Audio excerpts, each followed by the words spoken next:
Hey Matt, thanks for joining. Yeah, if you could start by briefly introducing yourself. Yeah, no, so I'm Matthew Leeper. I'm the CEO and co-founder of Education Evolved, which is an EdTech company that creates bespoke immersive educational experiences in VR and through traditional video game development. And I notice you're very well educated, having a PhD, which is interesting because I've not met too many of them in the entrepreneurial world. So it'd be interesting to hear a little bit more about your academic background and how that shaped everything. Yeah, so yeah, no, I don't disagree. I probably come into a kind of encounter more PhDs in the entrepreneurial world just because I have one, and so there you run into those kind of those circles. So my entrepreneurial journey kind of started back when I was 16. Is when I first started my first business when I still lived in the US. It was lawn care landscaping. It was basically me pushing the family mower around the neighborhood, right? Too young to actually form a legal entity. It was just a nice little summer job. But when I turned 18, I went full in, registered it my first LLC, and just absolutely just grew that business for 2 years and then exited. Same industry, lawn care, landscape, general contracting. Had a co-founder, and we took that up to quite a large scale before we left. Um, and during that time, it was during that business where I was just in my undergrad back in the States, and basically decided that that was kind of proof that I could run a business. Maybe naively at 19, you're thinking, right, I've done this. I can do this again at any time I want. Um, so I dropped from being a business admin major and I switched to history because I was like, if I'm going to be here for 4 years, I'm going to do something that I find interesting and that I want to study. So I did my undergraduate in history and Latin classics, finished the undergrad, and I went to work for a tech startup in Oklahoma City.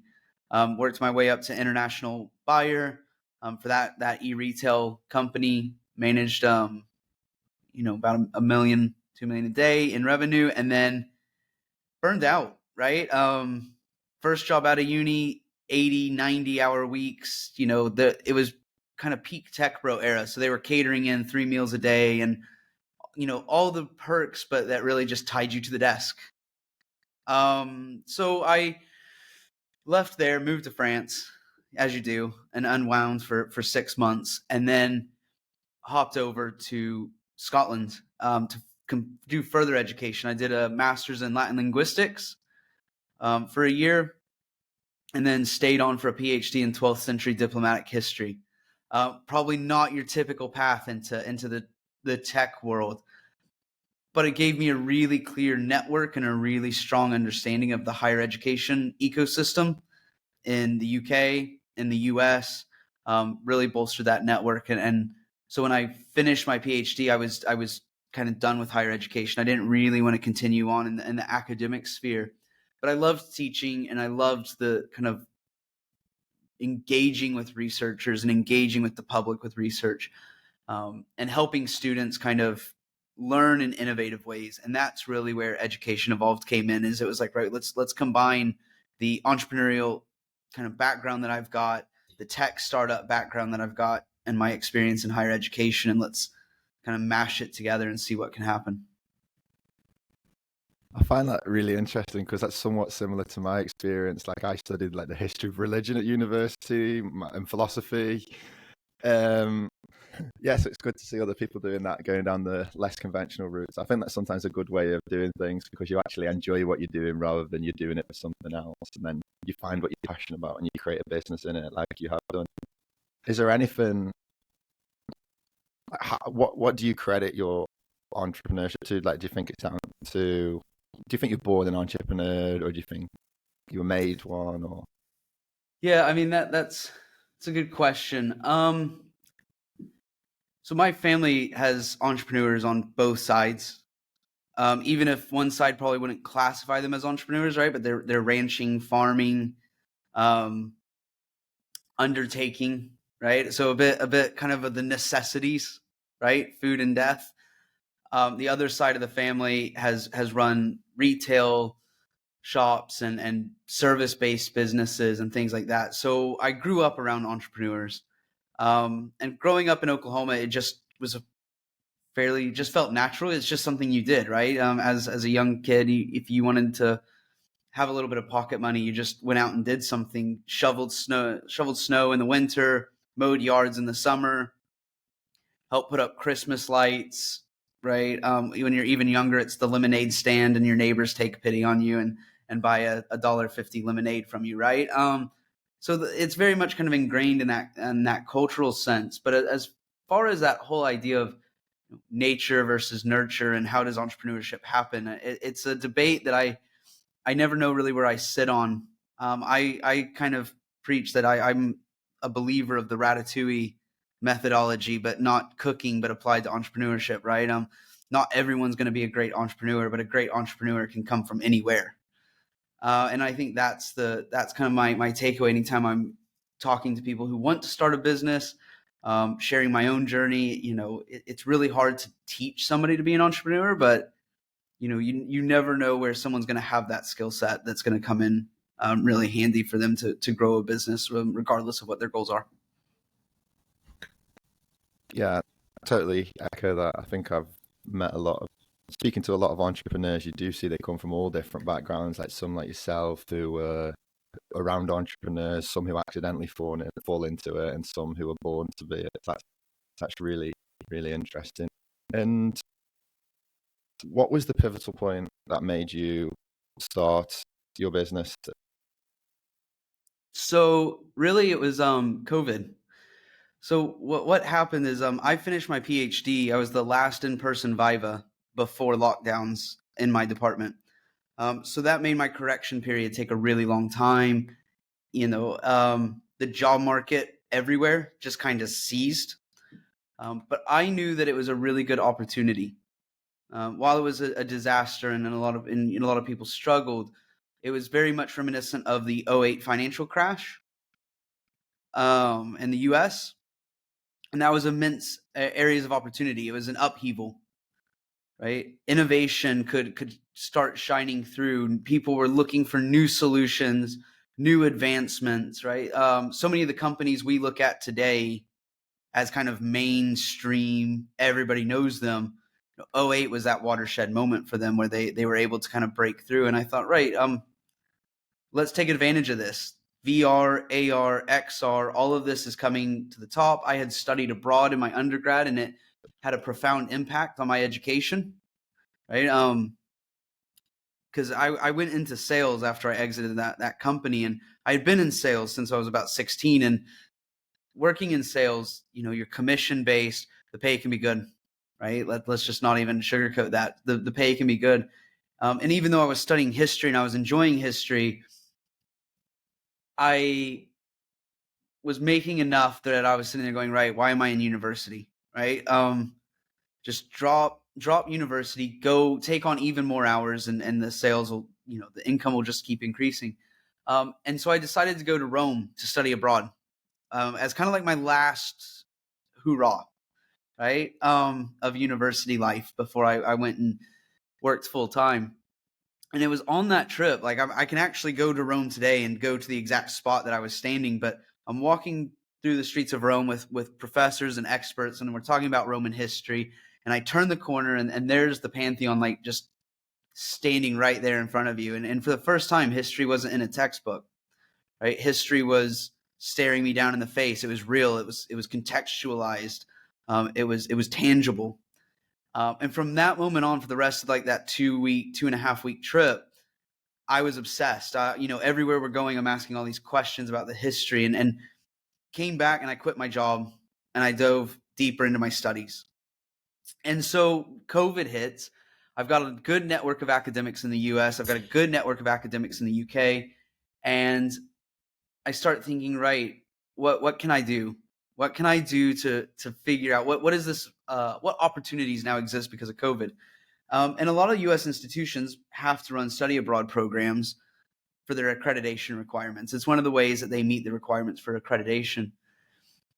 And started talking to my network, and I said, what are you guys doing? Because there's travel bans. You can't get on a plane. You can't take students to Europe.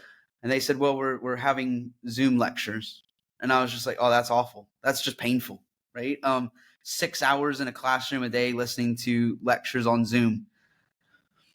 And so I said, well, what if we took technology and we made a like kind of a classroom mobile VR lab, and I went around Europe, around the UK, and I captured these heritage sites in VR. I used my network of academics, and we make micro lectures and embed them in those VR experiences. And then your students, instead of watching a Zoom account, put a VR headset on and explore locations just as they would explore them if they were here. And they get to listen to the micro lectures, engage with objects and material culture, but everybody still gets a personalized and individualized experience. And so we ran those pilots, and they worked fantastic. Students loved them. We took the cost of a study abroad program that students were paying $18,000 for down to $400. It had impact, right? We had that wow factor. Our goal of success was to make this educational experiences accessible. And if we could have just one person have that moment like I had in Rome, then we were successful in our opinion. And we caused that impact on several students across several institutions. And that's really where we started. But once COVID ended, the universities, of course, opted for the back in-person tours. And so then we had to pivot, and that's how we got involved into more video game development, educational, research-based impact. And now we're slowly starting to move into virtual simulation for broader ranges of educational applications. And it sounds amazing that you had that idea, but I can't imagine how difficult it would be to get that from idea to execution. So how did you go about bringing it into reality? Yeah, so a lot of it was, I didn't have necessarily the tech expertise, right? I'm not a coder, I'm not a developer. So I was reliant on no-code tools and equipment, right? Matterport was not really a great use case for us because it's too much of a locked ecosystem.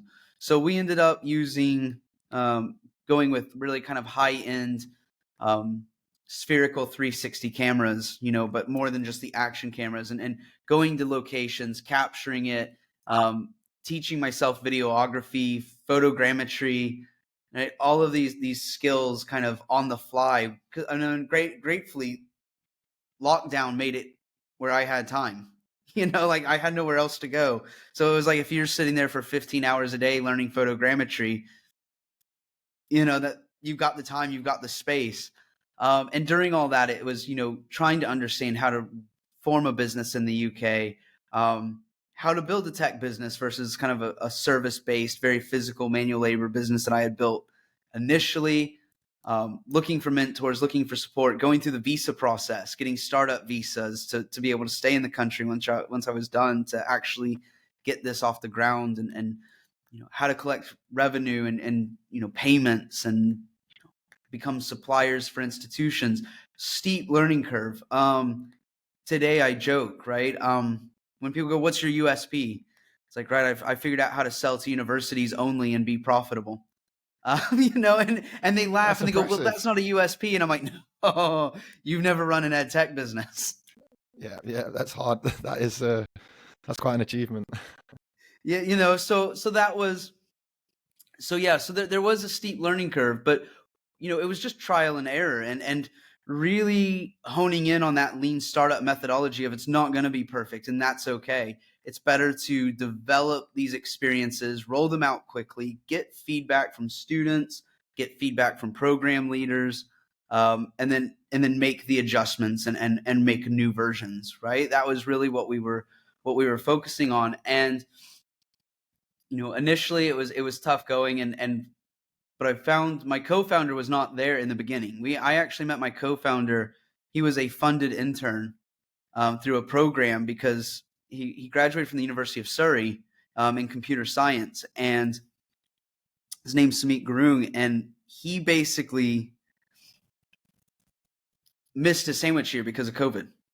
And because he missed his sandwich year, Surrey was funding internships, and this was really early days for Education Evolve. So I did not have the cash flow to be able to hire somebody for 25 hours a week. So the funding was the best part there, outside of meeting him.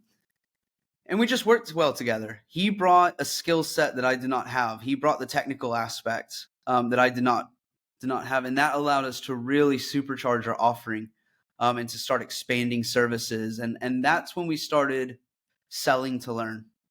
Right? We had started with a product, and instead of trying to refine that product and push it down, we started going right.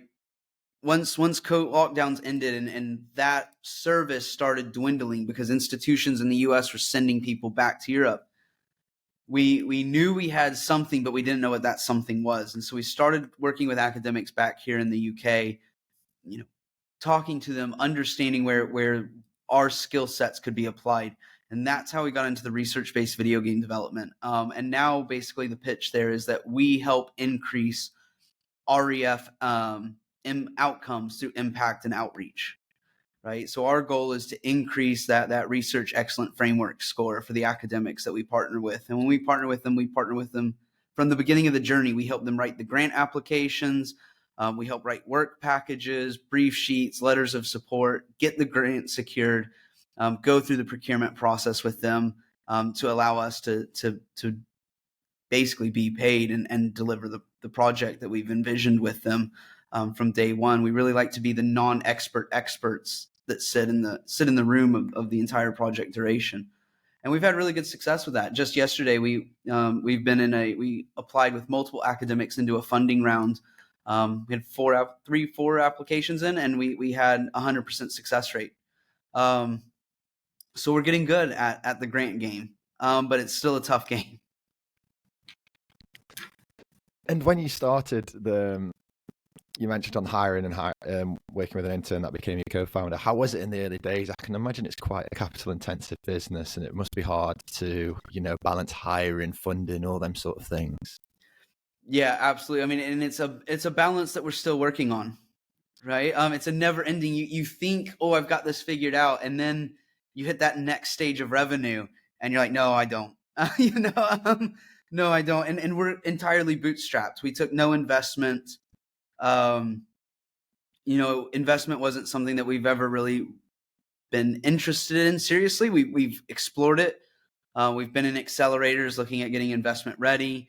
But that balance is tough. And it was very much a capital intensive starting because you had to buy all the equipment, the software, and everything like that. Now we've managed it. We can manage a really lean cash flow, and labor is by far our biggest expenditure for the team and the development.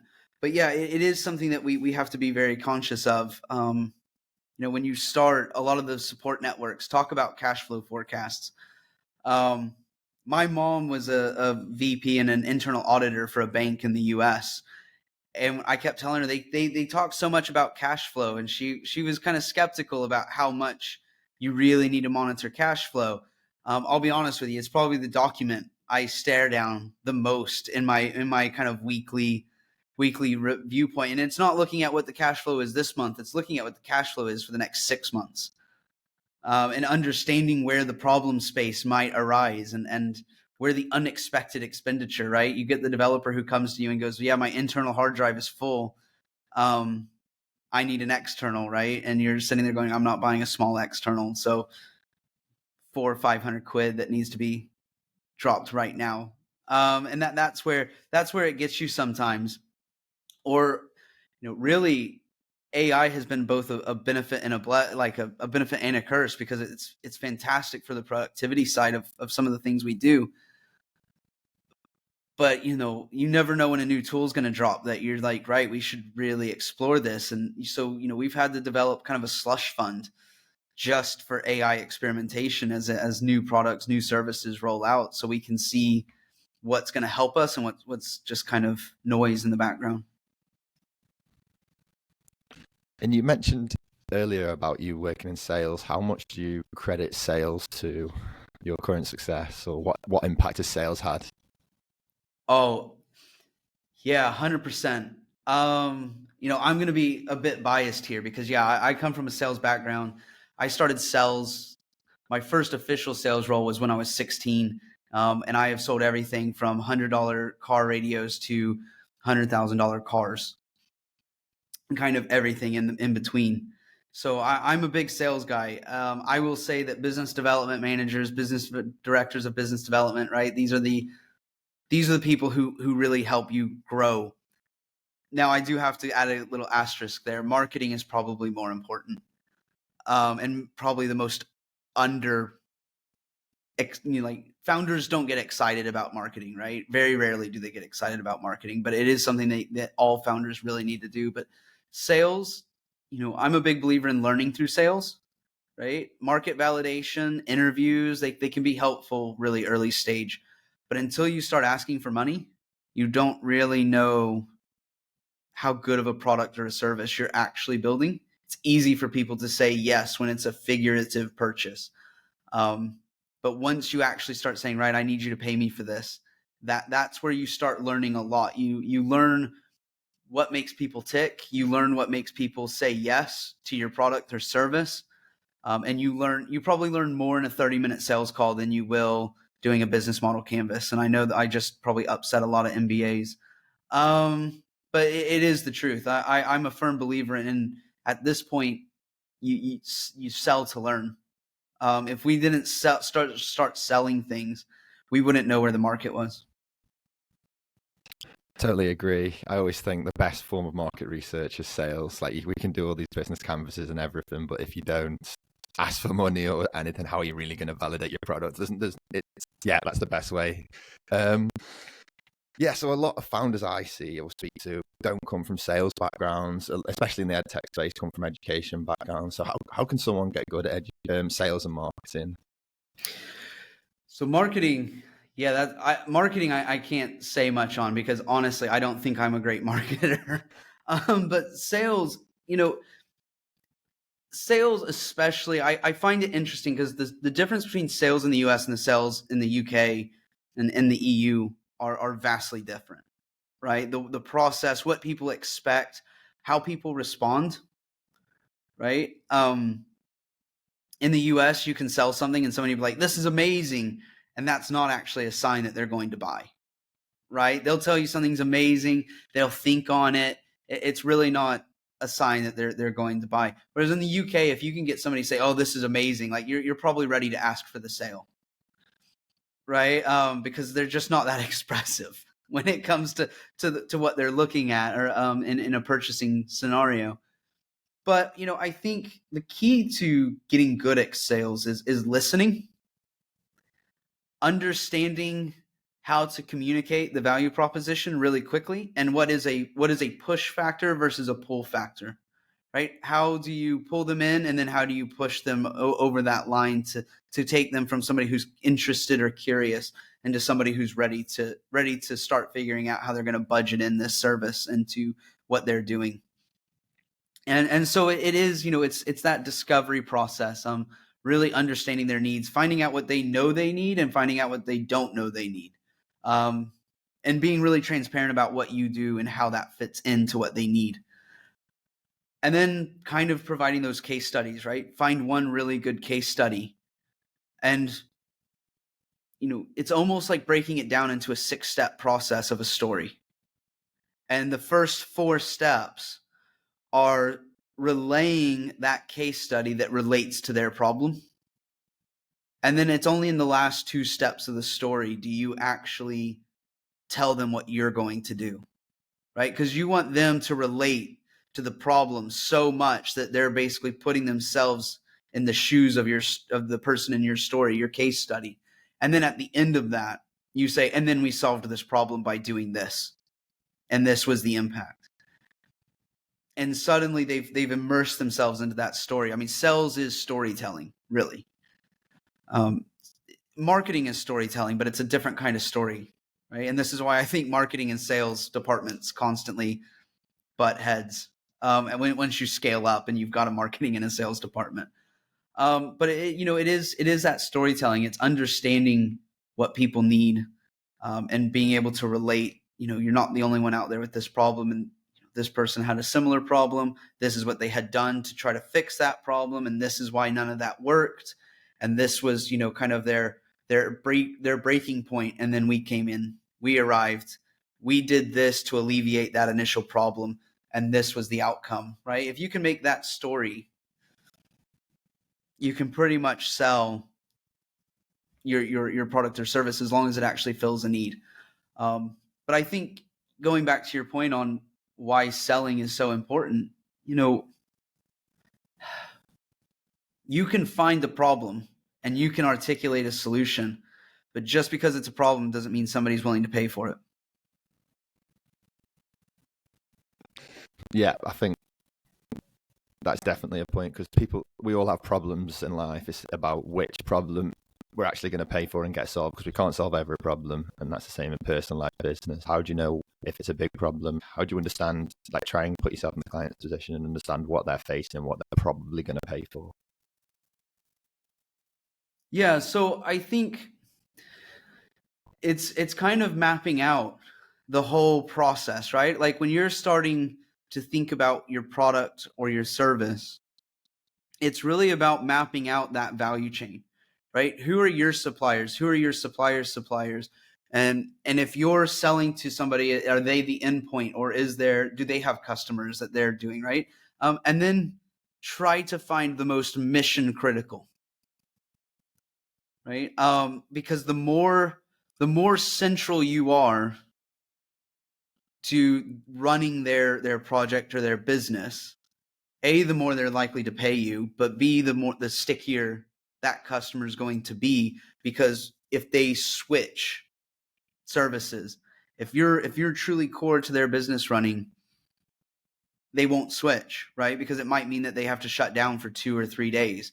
Whereas if you're a nice add-on, if you're a nice to have, your price points will never be as high as mission critical price points. But B, you're at risk of being swallowed by the mission critical product or service, because all they have to do is expand into doing what you're doing. And then the person you're selling to, your client, your customer, is going to go, right, now I'm paying for mission critical software, and it now also does, review aggregation. So do I need to keep the review aggregation software I've been using for the last 3 years? I don't need to pay for both. And they're obviously going to keep mission critical software. So it's finding out, it's kind of mapping that out and seeing how far you can get up into that value chain and into that necessity and that mission critical software. Because then it also makes your sales a bit easier, because the storytelling becomes more impactful. The pain becomes greater. And that's when people start, when it's mission critical, that's when people pay. And moving on towards the market, what's the thing in the EdTech market, whether it's gaming or education in general, that you find most interesting? How do you see the future looking? Yeah, it's a tough market, and it's only getting tougher. Right? The higher education sector right now is contracting. Budgets are getting cut. Student numbers are decreasing. International student numbers are decreasing. This is where the revenue comes in, especially in the UK. So the market's getting tougher and tougher. This is where we kind of have that interesting prospect, because we sell largely to academics who are on grant funded projects. So we're not totally reliant on the institution's budget, because most of our projects are funded through external UKRI, ESRC, AHRC funding pools. So we have a bit of a protection there for education involved. But we do things like consultancy and innovation consultancy and commercialization consultancy, and those do come from central budgets. And we are seeing the pain and the strain being applied there. Our protective kind of barrier from those budget cuts is a lot of our consultancy services that do pull out of those budgets are looking at revenue generation and productivity and efficiency. So we are, again, we're more up that pain point supply chain, right?